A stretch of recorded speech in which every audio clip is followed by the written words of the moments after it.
Well, hello again. Let's move on to our fourth presenter. We're over halfway through our summit today, and some amazing conversations are happening at the tables I've been joining. I invite you at this point to pause for a minute and notice if you're feeling the fatigue that comes with online learning. If you are, what's one thing you could do right now for 30 seconds that could potentially up that? You've had a break, but maybe you use that to catch up on an email. Maybe it's a couple of really quick breaths. When I work with my coaches who come with my clients and they come with low energy, we do some breathing. And if you do it for 30 seconds, you get the blood pumping again. You get the oxygen going to your brain. So I invite you to take that moment to really engage. We've got some great things coming. And our next speaker is Dr. Philippe Douyon.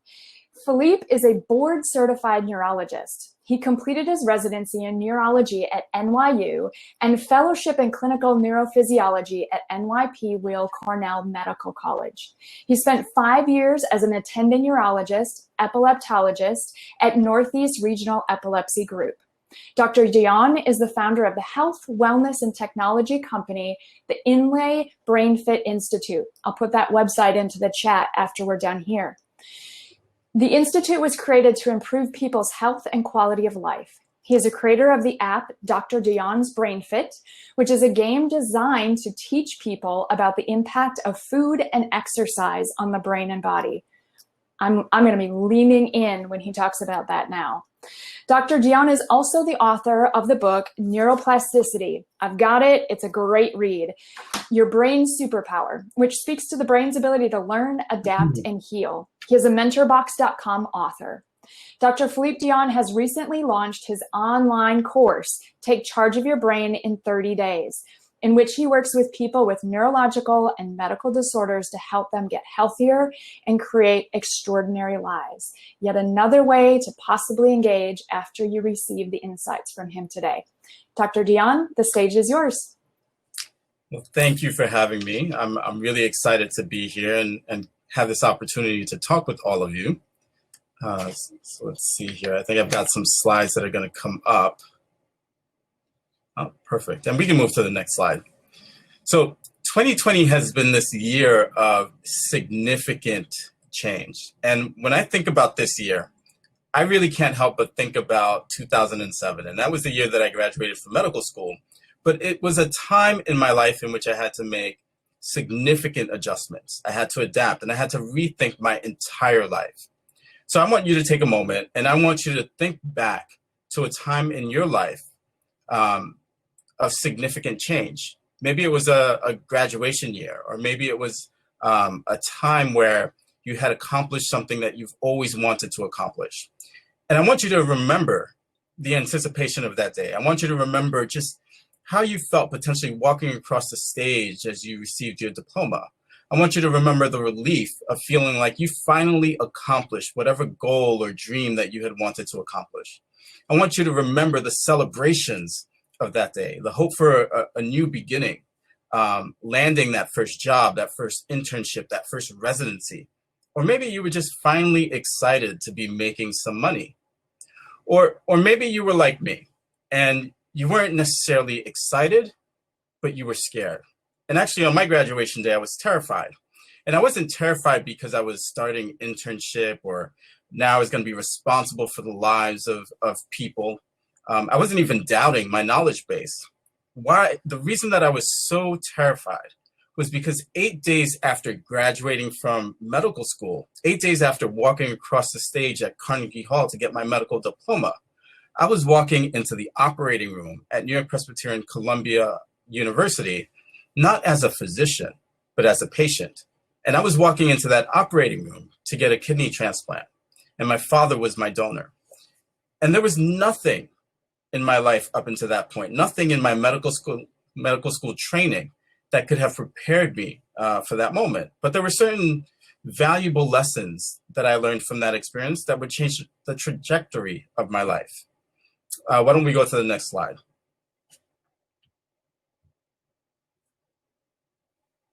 So in the time that it took for me to recover from having a kidney transplant, I couldn't share at all what I had learned in medical school with anyone. I couldn't educate patients about their health. At that point, I was just trying to figure out how to take care of myself. I was just trying to figure out how to take care of this kidney that was now saving my life. And even though, the kidney that my father gave me was adding time to my life, there was that part of me that felt like I had less time now to do what it was that I felt that I was meant to do, what I was called to do. And so I needed to redefine my life. I needed to redefine success for myself. I needed to evolve past that situation. And in order for me to do that, I had to think very, very differently. So in order for me to change my life, what I actually had to do was change my brain. So today we're going to talk about neuroplasticity, the brain's ability to change. We're going to talk about how the human brain has been evolving since the very beginning of time. We're going to talk about how we can be active participants in our brain's evolution and the implication that that has for success in our own lives. If we can go to the next slide, please. So the way that we go about our days has a significant impact on our brains and our level of success. I always find it really amazing when people come to me and they say, Dr. Douyon, I really want to change my life. But yet they do the same things every day. They wake up at the same time every day. They have the same routines. They go to the same jobs. They talk with the same people. They have the same nighttime routines. And yet they expect that somehow their lives are going to change. Somehow they're going to get different results, even though they do the same thing. And the reality is that when we expose ourselves to new things, to new experiences, we begin to see the world differently. We begin to hear sounds from different perspectives. We begin to think differently. Things that we thought were beyond our grasp, all of a sudden they seem very reachable. When we have different experiences, we learn new information, we have new thoughts, we make really different decisions, we start to engage in completely different behaviors, we have different emotions, and we become focused on things that are outside of the world that we know. When we have new experiences, we feel really differently about our lives, about ourselves, about our own potential, and our reality begins to change. And the reason that different experiences tends to completely change our lives, completely change the way that we evolve, is really because it changes our brain. Completely new experiences changes our neurological destinies. When we start to expose our brains to different things, that's when our lives begin to change. And the reason that our lives drastically change with new experiences is because we rewire our brains. We really open up our senses to just a new and greater reality. When we have new experiences, we start to think differently. We gain a completely different perspective. Right? Neuroplasticity is all about how our brains change. And it's all about how our brains learn and adapt and heal. We used to think that our brains didn't change at all. We used to think that we were born with a certain amount of neurons and helper cells, and that the only real change that could potentially happen was that we would either get some kind of brain injury, that we'd get some kind of neurological disorder that caused cells to die off, so some kind of degenerative process, or maybe as we got older, we'd begin to lose neurons and their connections. We now know that that is not the case at all. We now know that our brains are constantly changing. They're constantly evolving. And more importantly, we know that the evolution of our brains, to a large extent, it's within our control. So neuroplasticity is really about the brain's ability to create new neurons, make new connections, and even reorganize some of the connections that are a little bit older within our brains. Neuroplasticity is about the brain's ability to learn, to heal after injury, as well as to adapt. If we can go to the next slide. So here's why neuroplasticity is so important, because it's not just about the brain healing after some kind of injury. What makes neuroplasticity so powerful is that if our brains are capable of evolving, then so are we. That means that we're capable of evolving as individuals, as a community, as a society, as an entire world. And there are critical moments within everybody's life where their brains are a little bit more primed to evolve than at other times, right? So there are moments in our life where our brains are more likely to make new neurons and new connections. And those times include when we're first born, right? So when we're newborns, when we're toddlers and everything is new to us, right? Or when we're trying to sort of learn how to speak for the first time. It also occurs during our late teen and adult years when our brains are trying to become a lot more efficient. And it even occurs during pregnancy when the expectant mother's brain is trying to become much more of an expert. And so we see changes occurring during those periods of time. And so the brain, even though that there are these critical periods in all of our lives when the brain's more primed to evolve, the reality is that our brains are capable of evolving every single day, at every moment of the day. And we know that our brains are able to change with every thought we have, every new interaction we have, every conversation that we engage in, and every action that we take. Let's go to the next slide. So neuroplasticity is not new. It may be a new phenomenon to us, but it's not new. In fact, our brains have been evolving since the very first humans appeared on this planet. And so our brains have been evolving for at least the last 2.5 million years. The brains that we have today are very different from the brains that early humans had. And when early humans first evolved and migrated to different parts of the world, right, they developed different traits in order to survive the various climates and environmental hazards that they were going to face. And whether those early humans became Homo erectus or Neanderthals, the one interesting thing that happened was that all of their brains evolved in a way that they became bigger and more complicated. And by more complicated, what I mean is that more and more neurons and connections began to form. So the number of neurons and connections increased. And so the question would be, why would all these different species of human beings all of a sudden develop bigger and more complicated brains? Well, so there was an article in the journal Nature back in 2004, and one of the co-authors of this article, Daniel Lieberman, was a Harvard professor. And so this article gave us some really powerful insight into why the brain of early humans evolved. And what they found was that the reason that our brains got bigger and more complicated was our need to run long distances, right? And when we think about it, running long distances would be incredibly important for early humans. First, they needed to hunt their food, they needed to scavenge their food, they needed to escape predators that wanted to eat them, right? But also, when they were running long distances, they had new experiences. And so what this article sort of put to the forefront was, one, exercise is an incredibly big promoter of neuroplasticity. So it's a big promoter of our brain's ability to make new neurons and new connections. But not only that, right? Having new experiences is another big promoter of neuroplasticity. So let's go to the next slide. So what part of the brain really increased in size?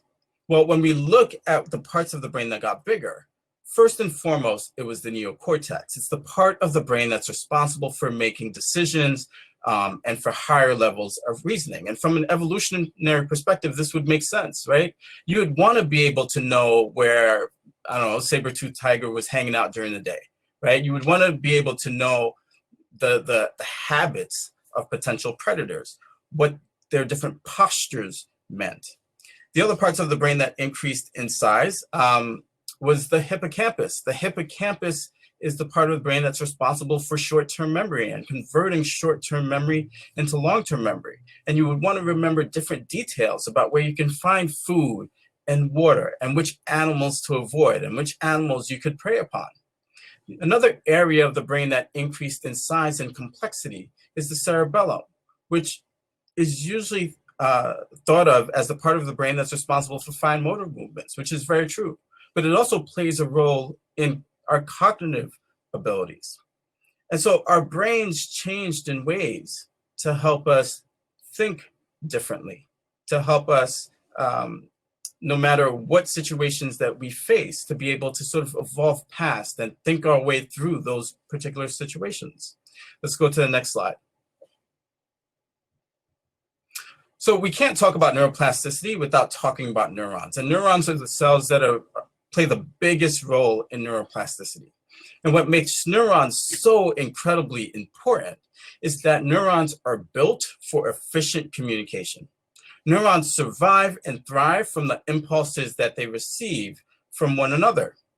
And so what these neurons communicate with each other through electricity and through chemicals, and it shapes the entire network of our brains. And so it's thought that we have anywhere between 80 to 100 billion neurons. And together, all those neurons connecting make trillions and trillions of connections that impact everything from our thoughts to our moods to our state of mind. And here's the interesting thing. All those neurons come together to form this extensive network, right? And those networks dictate everything about who we are. They dictate the way that we think about things, including the way that we think about our health, our wealth, and our success.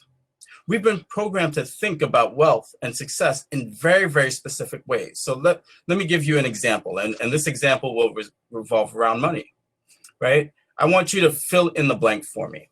If I say to you, money can't buy you blank, what is it that comes to mind? Well, if you've been programmed in the way that most people have, then you would answer that money can't buy you happiness or it can't buy you love, right? Almost suggesting that there's a negative association with money. How about this one? Fill in the blank again, right? Money is the root of all. Again, if you have been programmed the way most people have, you would answer money is the root of all evil.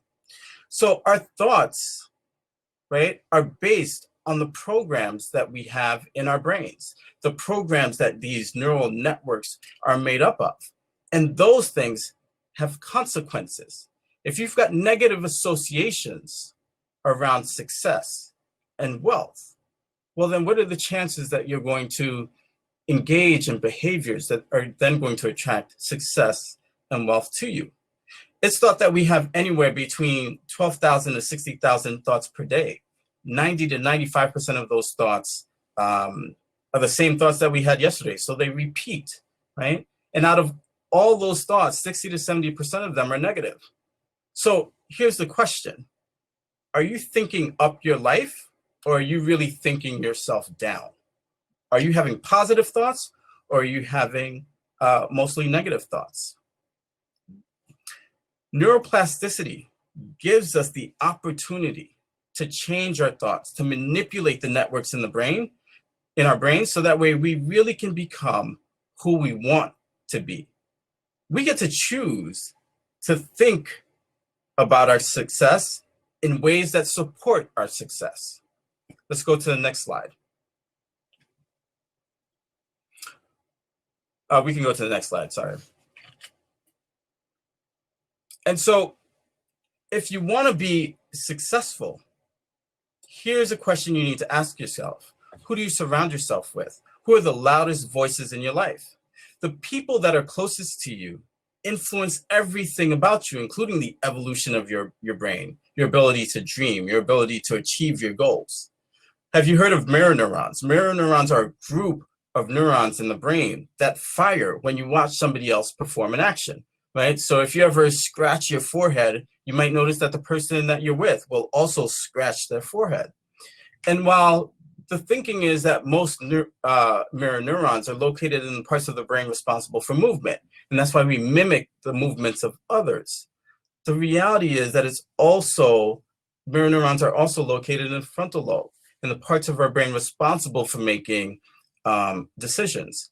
And when we surround ourselves with people who are firing on a higher frequency, on a frequency that allows them to become more successful, then our neurons also fire at that same frequency.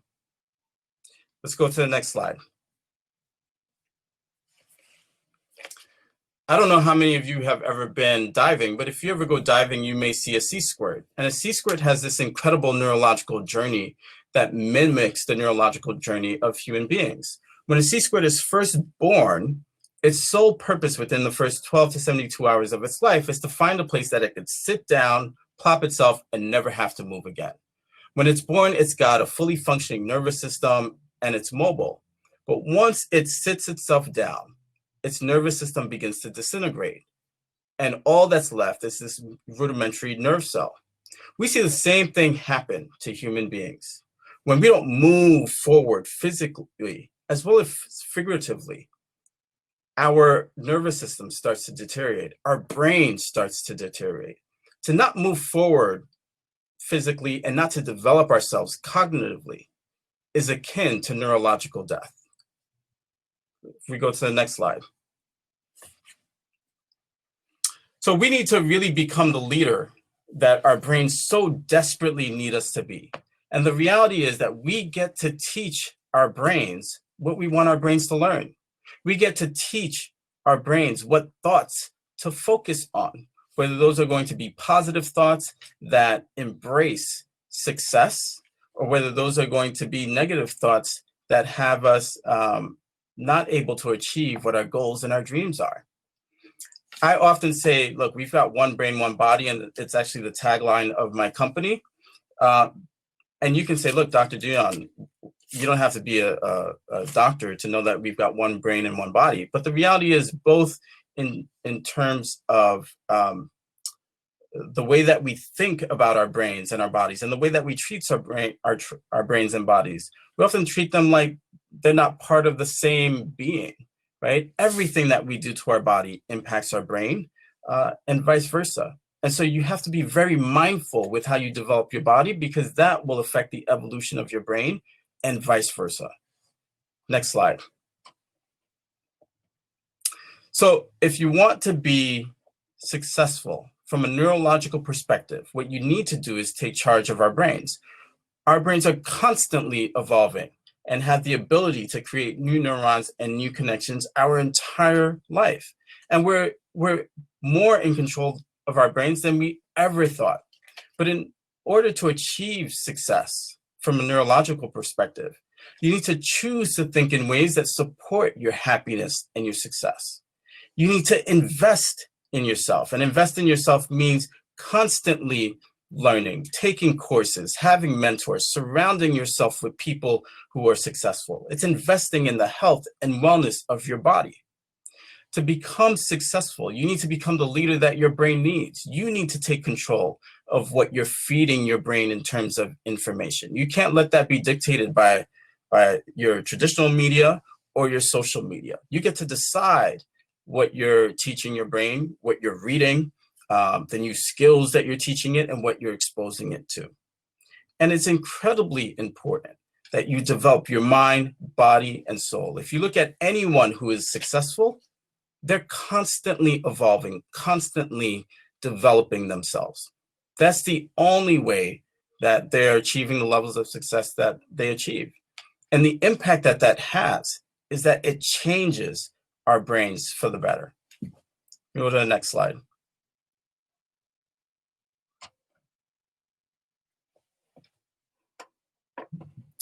And that's it. So any questions? I'd love to chat with you guys further.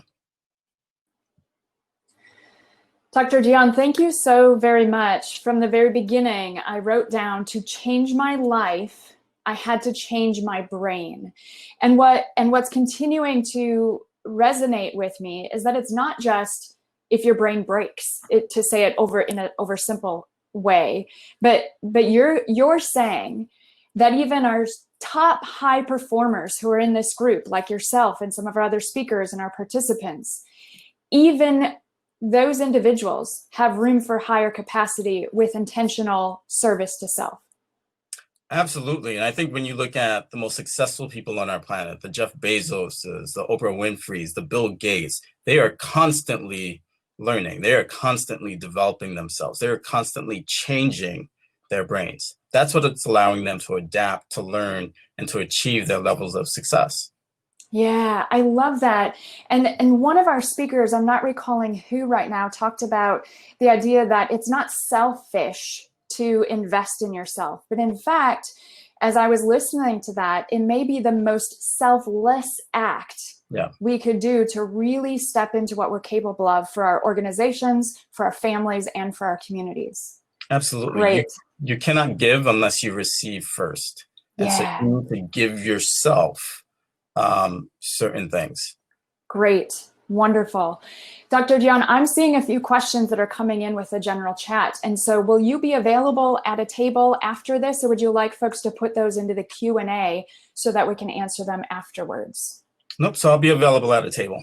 Great. So there you go, folks. Go ahead and take a look for him. We're going to head out to our tables. We've got some great questions to be contemplating so that we can put into action this call that Dr. Philippe has given us. All right. See you at the tables.